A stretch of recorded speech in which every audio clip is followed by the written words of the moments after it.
All right. Well, the U.S. women's national team is out of the 2023 World Cup.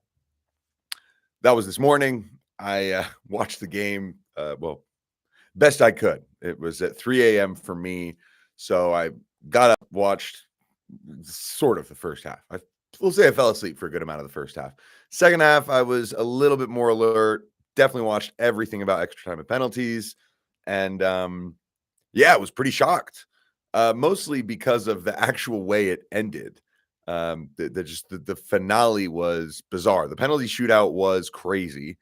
Not used to seeing something like that. So I would say that it was the craziest one I've seen in a long time.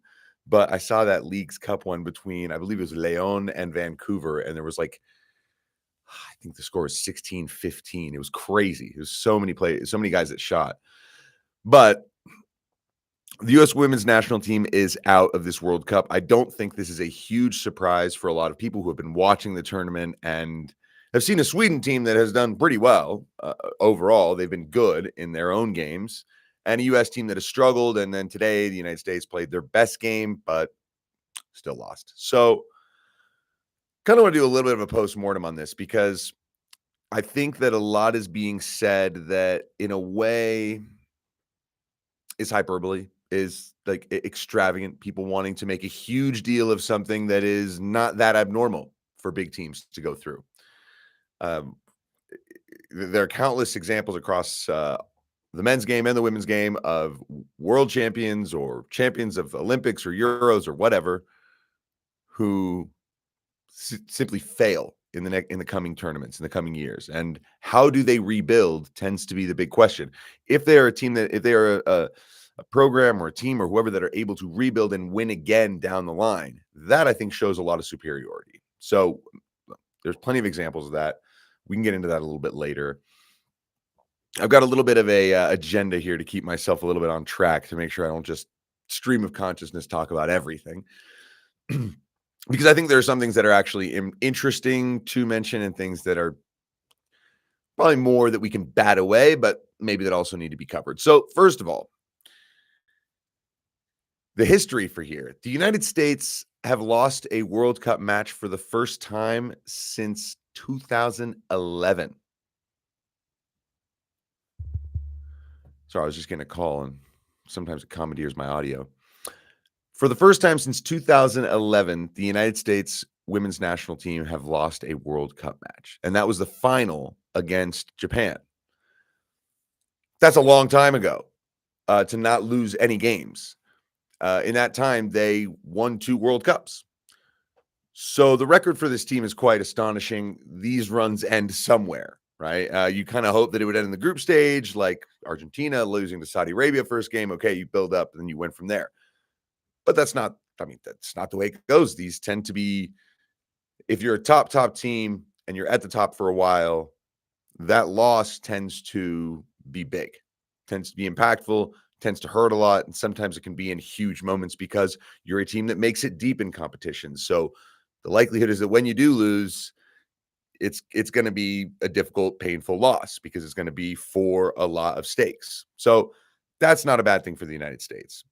That it happens in the quarterfinal or in the round of 16 is a problem because it's the earliest ever the United States has ever been out of a World Cup. People will say it's the first time they've ever been knocked out at the round of 16. This is the first World Cup where there is a round of 16 for the women. So take that stat with a grain of salt. Yes, basically what it means is they have never been knocked out this quickly from a World Cup. They last lost to Sweden in the Olympics in 2021, 3-0 in the semifinal. And so Sweden is a team that has their number. So I think their head-to-head record is kind of all over the place. Both teams have won, lost, but this is a team where the United States has actually fallen at major hurdles a few times before, so there is some history. Okay. That kind of thing doesn't really mean much to me. I think the Olympic victory matters. Like, for instance, Lena Hurtig, who scored the penalty today, that won the match. She scored against the United States in the Olympics. So when the teams are somewhat similar, I can see how that matters. Over the history, this stuff is not important. It is kind of irrelevant. It's nice for the books, but for the players that are on the field, it doesn't really matter. A little bit, right? The stories can be there to help motivate and whatever, but overall, it does not change what happens on the day on the pitch. So let's talk about the match today. Before we get to the totality of the World Cup, I just want to mention this game because this was the United States' best performance. Vlatko Andonovski pulls a rabbit out of the hat. Okay. That makes it sound like magic. It wasn't. It was just, I can't tell if this was something planned or a stroke of sort of inspiration. Speaking with his staff, talking to some of the players, I've got an idea. We need a double pivot. We need to help Andy Sullivan in the midfield. Instead of moving Julie Ertz in like everyone thinks we might do, let's put Emily Sonnet in the midfield. Emily Sonnet is a right or left back most of the time, has played some center back, plays in back three. Emily Sonnet does not play in midfield. She like rarely ever does. And so the fact that she was selected for this job today, one tells me, wow, okay, she can play it. That's good. She brought a lot to the table. She was very good at breaking up play.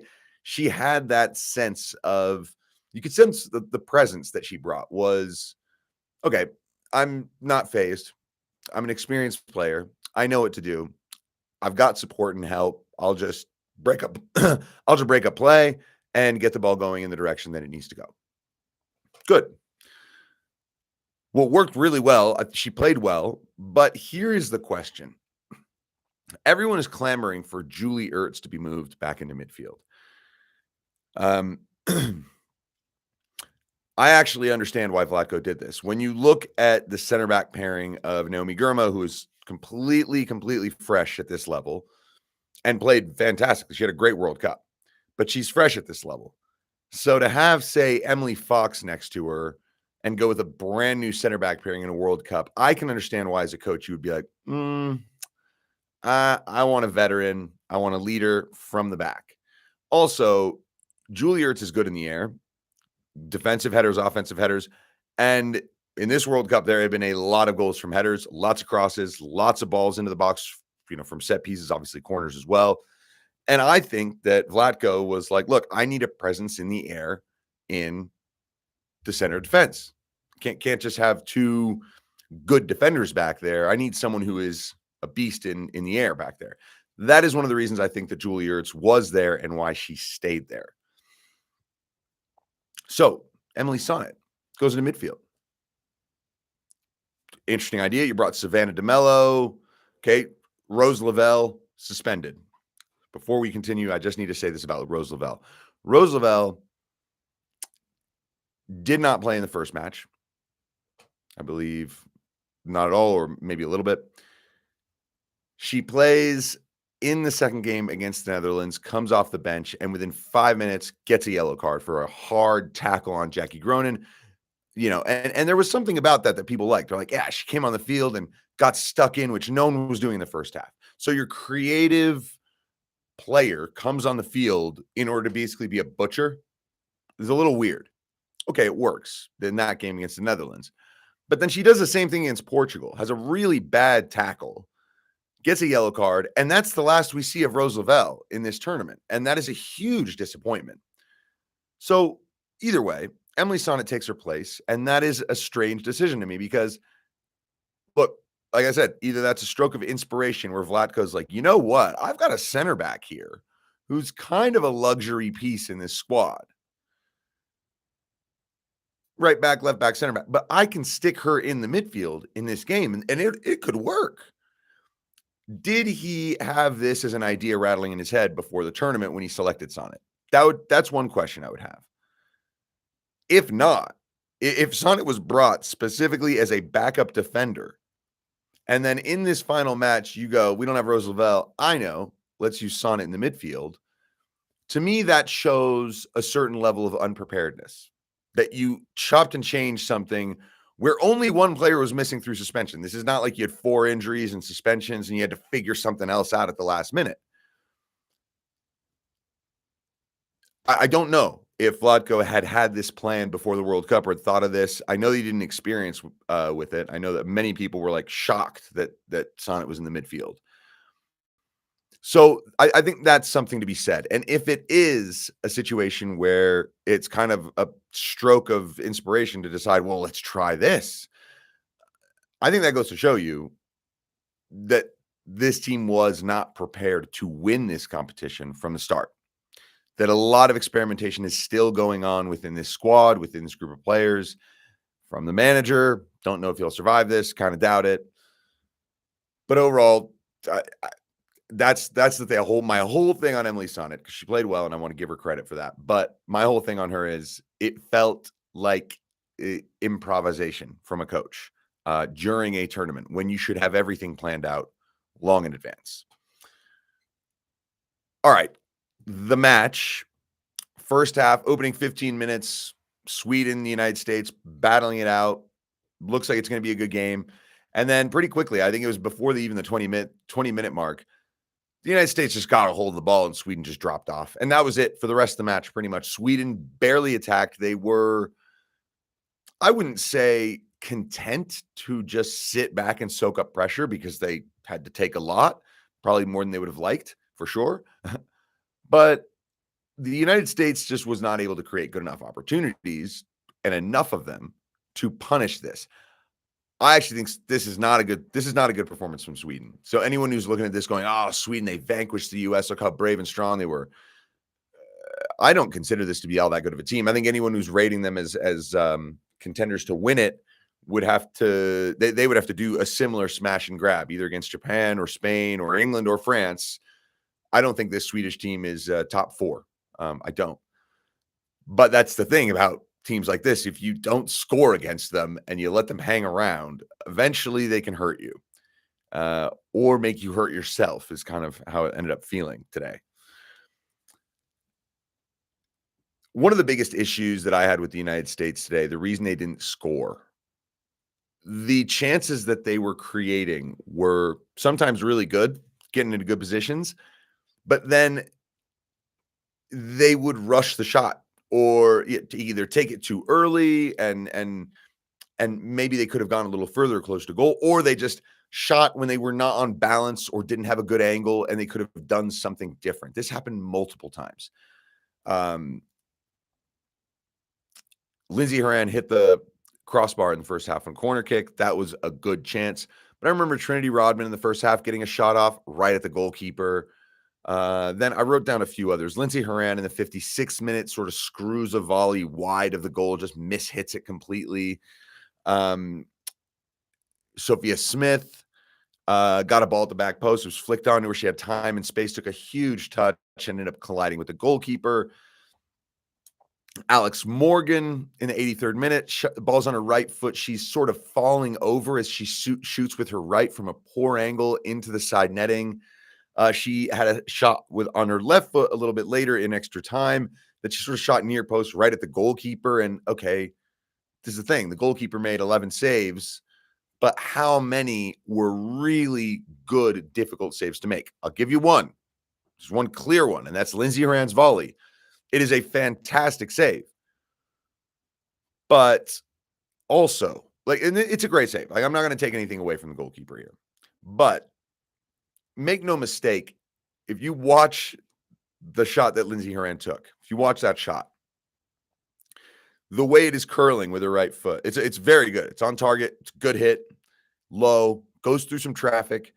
But if the goalkeeper is not there, that hits the back panel of the net, the one that's facing the field. It does not hit the side netting. It's not deep in the corner.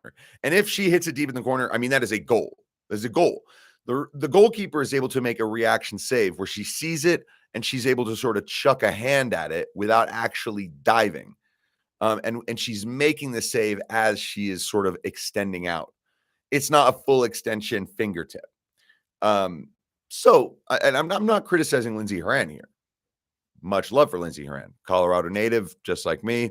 Actually, all of the goals the United States scored, there's only 4 of them from 2 players came from state of Colorado. That's Sophia Smith and Lindsey Horan. So proud of that. But Yeah, I think Lindsey Horan, it's a great shot. It's a very good save, but that is the difference, right? If that goes in, it's got to be like really tight in the corner. And if she shoots it like that, it does. Then you get into extra time. And there are a couple of things that I found a little bit interesting here. Substitutions again. I don't. I think Vlatko has been weird in this competition. He's kept games going without subbing like too much. There's so much talent on the bench, and in games where you're in control or in games where your team is not playing well, making changes can help a lot. Whether it's fresh legs or fresh ideas, especially at the World Cup, you may have someone like Ashley Sanchez who's just dying to prove herself in some way, and instead you've got certain players that are laboring, and you could change that. Either way, as we arrived into extra time, again, the United States, I didn't think they panicked. I just thought that what they could have done in a lot of moments was give themselves the best chance to score by just getting the ball in the most dangerous area.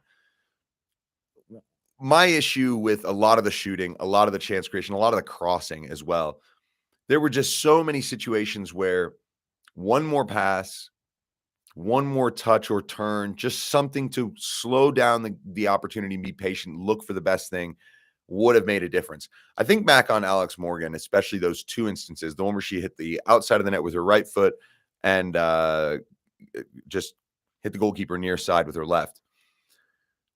Both of those instances are ones where you would prefer to create a better angle for yourself, right? And you're already running, the defender's chasing you. It's like a good little cutback, maybe a feint in one direction to take your body sort of into where the defender's path is, and then a cutback to get the ball away. Draw a penalty. Cut the ball back. If the defender goes by you, can you shoot? Can you set someone else to shoot? I don't understand why these top level players were rushing to the extent that they were. There could be reasons, right? Nervous, not in full confidence. All these are valid excuses. Basically, the reasons why a player would not be at their sharpest at this moment. Alex Morgan was far from her sharpest in this tournament. Megan Rapinoe came on and didn't offer really any of what she is known for in her time. So then we go to penalties, and this was crazy. Andy Sullivan scores. So does Fridolina Rolfo. So does Lindsey Horan. So does Rubinson. It's going all great. Everyone's scoring. Christy Mewis, who comes on having never touched a ball at the World Cup in her entire life. Her sister Sam won it in 2019, but Christy comes on. Hasn't played, barely played at this World Cup. I think she played in the first match. Goes on specifically to take a penalty kick and takes the best one. Top corner, fantastic penalty. Actually, Magda Eriksson had a really good one as well, similar on the other side. And then Bjorn misses, and the United States is up 3-2. Megan Rapinoe is taking a penalty kick. This is the final kick of her international career. She's going to finish her club season, and then she's going to retire. And she puts it over. And I don't know what her penalty record is overall. It's pretty good. She's taken a lot. She scored a lot at the last World Cup. She was the player that did this. She scored in the final. She scored in the quarters. I think it was the semis against England. And you really did bet on her scoring. She puts it over. And this was the chance to go up 4-2. And if Sweden didn't score, they would have lost. And then it set up Sophia Smith, who would be next, that even if Sweden scored, Sophia Smith could score and win it. Or even if she didn't score, Sweden would still. So they would have put them in a position of real commanding control. She misses. Blomqvist comes up. Got to tie the game here. She misses as well. Alyssa Nair makes the save. Fantastic save. And this sets up Sophia Smith. Her penalty is not good. It's wide. She looked distraught as well. And then Benenson scores to make it 4-4, or to make it 3-3. Alyssa Nair, it's really fun to see a goalkeeper step up. She goes number 6, blasts it down the middle. So she has just saved a penalty. She steps up, scores a penalty. Magdalena Eriksson comes up, puts it in the top corner. We're all tied up. And Kelly O'Hara, who also came on essentially just to take a penalty kick, had a very weird one. It was a very light shot. She didn't really hit it very hard. Her run up was sort of a slow little prance. Then she just kind of gave it a little tap, and it hit the outside of the post, and it was just not convincing. Not, and especially from Rubino and O'Hara, for those two experienced players who have won 2 World Cups already, to step up and hit those kinds of penalties is disappointing. Lena Hurtig comes up, and you think, okay, well, she's just going to blast it home. Game over. It's all good. But Alyssa Nair makes the save initially. The ball bounces down on the ground. She swats it away. She thinks she's made the save. The assistant's watch buzzes. When you look at the replay, you can kind of see she buzzes and points at her watch, says goal, and then it's over. Alyssa Nair looking completely perplexed. I mean, it was bizarre to see a game ended that way, where there was a good 5 seconds of, wait, what just happened? And they've got to wait for the watch, they got to wait for the confirmation that it's a goal. It is millimeters, maybe just 1 millimeter. And these are the margins. And the U.S. are out. They go home, and Sweden advance. So congratulations to Sweden. But let's talk about the U.S. How did they lose? Why did they lose? Why are they out? I think there's going to be a lot to say.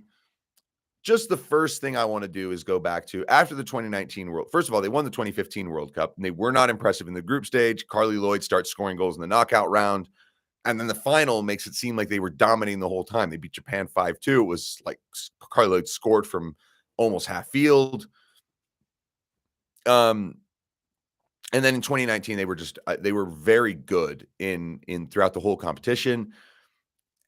In difficult games, they found ways to win against France, against England, against Spain as well. And look, Jill Ellis, I think, really had a hold of what she wanted from that group. Everything was well planned, especially for 2019. And when she stepped down, who was going to take over? Well, they chose Vlatko Andonovski. I believe Kate Margraf had a large role in that decision. And I'll be honest with you, I was surprised that in 2019, a male would be hired as the women's national team coach.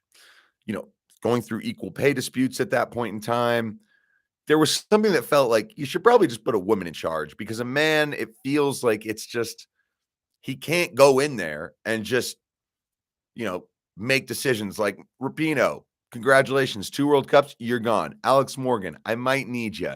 Keep it, stay around. Kelly O'Hara, love your personality, gone. I'm not saying that he should have done this. Some people believe, what one way that I don't know. I'm not around the team. I think there's a lot to say about being around the players and knowing what's best for everybody. But this was a tough job for him from the very beginning. And there's no doubt about that in my mind, that he was sort of had his hands tied. It's a team that's just won. What are you supposed to do? Disband it completely and change it and bring in the new players? In a sense, probably the best thing that could have happened to him was going to the Olympics with all the old guard and seeing it go so stale. That was the best time to just cut ties with a bunch of them if he wanted to. In the end, he sort of kept this blend going in. The United States comes into this World Cup with multiple World Cup winners and double World Cup winners, and then a bunch of players who have never been here before. It's a very interesting blend. And I don't think there's anything wrong with that. He has not had the team playing in a way that is really exciting at any point. I don't think a lot of their friendlies make sense. I think there was one point where Uzbekistan came to the United States and played 2 matches in the space of a week versus the U.S. women. I think the scores were like 8-1 and 9-0 or something. These are unuseful games for the U.S. Anything CONCACAF related, not useful for the U.S. They need to be scheduling consistent matches with top-level teams from around the world to test themselves, regardless of what that does to the world ranking, right? Because you need to be able to play against big teams when you get into these situations. But I think Vlatko's probably going to go. I think, after 2 tournaments, a breath of fresh air, difference of personality would be good. Someone to shake things up. And frankly, it'd be nice to see a woman come in and be like, I'm getting rid of some of you. I don't care what your profile is. Because here's the thing to remember. This U.S. women's national team, a lot of people may just think that they've been the household forever. And in the United States, yes, they are. But remember, the last World Cup that they won prior to 2015 was 1999. It was a long time before. So And there was disappointment. There were disappointments in there. Losing 4-0 to Brazil in the semifinal of '07, I believe it was. And you have to understand that the United States winning in 2015 and then backing it up in 2019 put them at a level that they were not at prior to the 2015 tournament. When a lot of the equal pay disputes were going on, you have to take yourself back to that time. The Women's World Cup in Canada was played half of the games on turf fields. That should not be the case at the highest level, that they should play on turf, right? And yet they were. And so there were a lot of things in that 2015 tournament that were glaring contrast to what the men's game is like. And that is where a lot of the equal pay disputes started to happen. You get to 2019, they win again. They look like world stars, and they're still having these conversations. Obviously, Megan Rapinoe rubbed a lot of people the wrong way with her kneeling during the national anthem for games. Like, whatever people's opinion on that is, doesn't matter to me. But there started to become a polarization in this team. And the saddest thing is right now, after they lose, there are a lot of people who, frankly, are happy. I'm not. I just think that it's football, right? Like, I think they're in a cycle. They've won 2 in a row. They weren't going to win the third. This team just didn't look like it was. They just didn't look like they had it this time around. And you have to have something special to win the World Cup. There has to be a magic. There has to be a sense of belief in the team, a swagger maybe. And a lot of those things were just missing for the United States. So it wasn't their time. But there are a lot of people who enjoy seeing them fail. And I think that's unfortunate. I mean, I've seen a lot of videos, not watched them really. We watched a couple and they're frankly kind of cringe, but people just being enjoying basking in the glory of this team's defeat and failure. And the funny thing is, it's like, well, like, they're still good. They're going to be back. They're going to be good again in the future. So hating on them doesn't really, it's a thing for today. So if you are someone who is kind of disappointed at the way some people are reacting to this, just let them do their thing. There are a lot of people who are also using this because when you have a team like this that does polarize and divide certain groups of people, well, they're going to really take advantage of the opportunity because they know they can get clicks and all that kind of stuff from it. So look, how does the United States as a national team move forward from here? There will be new leaders because older players are leaving. So who is going to take over? Who is going to put their imprint on this team? I would say a lot of people think that the leader of this team is Megan Rapinoe. A lot of people, on the outside, people kind of think that. And if they don't like Megan Rapinoe, well, they don't like the leader of the team, so they don't like the team. That's the way they think. So who is going to be the next leader, really? Is Lindsey Horan going to take that position? Is someone else? And that'll be very interesting to see as we go forward. Will the young players, especially the ones who suffered big disappointments, namely Sophia Smith, that's brutal. How will they react? How will they improve their careers over the course of this? They'll never get over this problem. They'll never get over losing or missing a penalty in this game. But how do they go forward from here? And then thinking about how good is this team in the future? Well, I'll tell you what, the talent pool is only going to continue to improve. There are more opportunities for girls to play. There are more situations for girls to play. The game itself in the United States has expanded so much. The talent is going to keep coming through.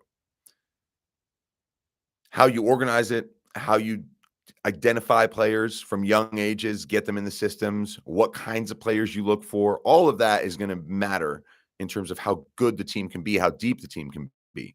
But the future is bright, so I don't think people need to worry too much about it. It's difficult to lose in this way. I'm sure that they all said it in their post-match interviews. It sucks to lose on penalties. And yes, it does. This is a cruel sport sometimes. You sometimes are on the winning end of these things. Sometimes you're on the losing end. And, as I said, these things go in cycles. Take a look at Brazil on the men's side. Have not won a World Cup since 2002. Argentina just recently won the World Cup. Had not won since 86. France has been going through a good period, sort of a good couple decades. But they won the World Cup in 98, won the Euros in 2000, went to the 2002, crashed out. And were it not for an amazing Zidane, they wouldn't have done much in 2006, even though they made it to the final and lost. And then 2010 was a disaster. 2014 was no good. 2016 Euros, all of a sudden there's a rebound at home. And then they win the World Cup in 2018 and make it to the final in 2022. Will they be good again in the future? Who knows, right? Germany, we know they've gone up and down throughout their history. On the women's side, like I said, the United States owned the 90s. They won 1991 World Cup, the very first World Cup, got to the semifinal in 95, won the 99 edition, and then struggled in the 2000s. 2003, 2007, couldn't get it done. 2011, make it to the final, lose to Japan on penalties. That was the first time Alex Morgan was really in charge of the team, playing really well.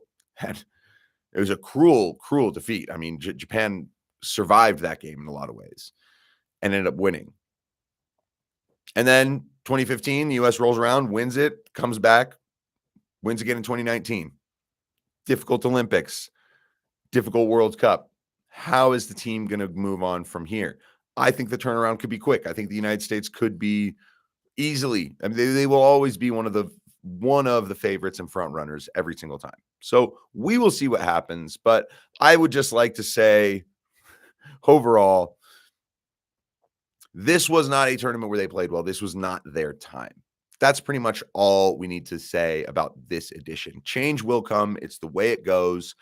And support this team in the future. But more than anything, enjoy the rest of this tournament, because now the field is wide open. Anyone can win it now.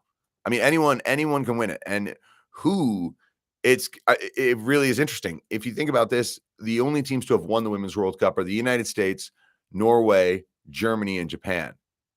3 of those are out. So Japan are the only team that can win it and get a title they've already won before. Other than that, other than Japan, we will have a new World Cup winner. If Japan don't win it, of course. So that's fascinating. Some great games coming up. And look, it's postmortem on the U.S. It's an end of a small era, but eras change quickly in international football. And we will see. We will see how this team evolves and goes from here. But World Cup's been lots of fun. I hope you guys are all enjoying it. I will have my group stage best of video dropping pretty soon here. I know that feels late, but it was only like 4 days ago that it ended. Got some fun things to talk about. All right, everybody. Thanks for stopping by. I'm Sebastian North. This is Campfire Football. Take it easy.